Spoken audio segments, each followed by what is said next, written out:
Ho ricevuto dal signor Presidente della Repubblica l'incarico di provare a formare il nuovo governo. Ho accettato, come sapete, con riserva, con la responsabilità e anche il senso della importanza e rilevanza di questa sfida.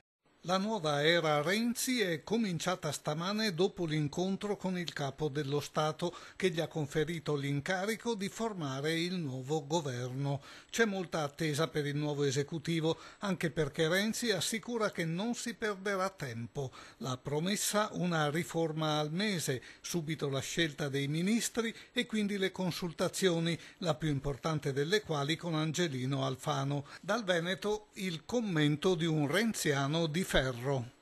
Il primo incontro di Renzi sarà con Alfano? Penso di sì, anche perché insomma è quella parte politica che deve garantirgli non solo l'appoggio per domani, ma un appoggio per gli anni che servono per tirar fuori dalle secche questo nostro Paese.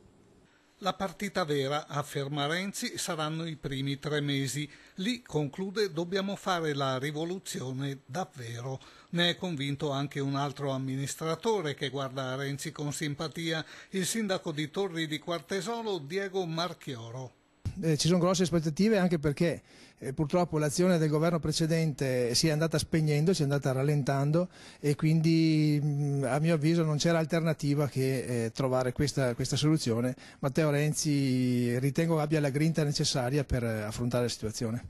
Non tutto il Partito Democratico è entusiasta, resta lo spettro di uno strappo dei senatori che appoggiano Civati e che potrebbero non votare la fiducia. Dal PD Veneto l'invito ad essere compatti nonostante tutto.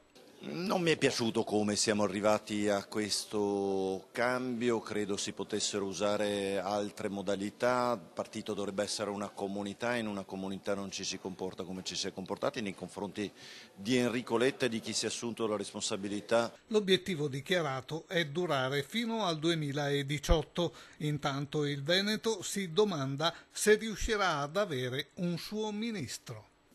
Contiamo altrettanto che per quanto riguarda le infrastrutture ci sia un'attenzione particolare. Noi abbiamo fatto le nostre pressioni a livello del Confindustriale romano e anche a livello di conoscenze politiche.